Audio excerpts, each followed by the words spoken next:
Саламатсыздарбы, биздин каналга кош келипсиздер. Бүгүн биз сиздерге тез даяр болуучу салатыбызды көрсөтүп беребиз. Бизге керек болуучу азыктар: колбаса, сыр, крешки, горох, зелень, майонез, черный перец, туз, ошолор керек болот. Биз колбасаны кубик түрүндө майда кылып кесип алабыз.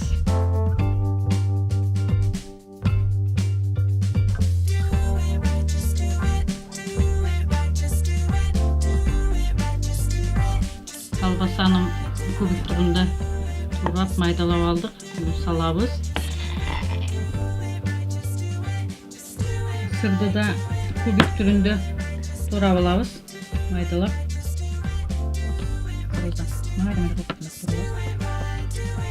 Сырды да кубик түрүндө турап алдык. Мында кошобуз. Зелень да турап алабыз. Мындай формада. Бүтүн майда эмес. Зеленди турап алдык. Мында кошобуз. Горохты да кошуп алабыз. Крешкини да кошобуз. Перец кошобуз. Туз кошобуз.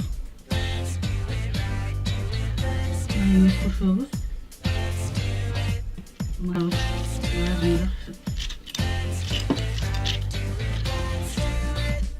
Салатыбыз даяр болду. Тамагыңыздар даамдуу болсун. Каналыбызга кошулуңуздар.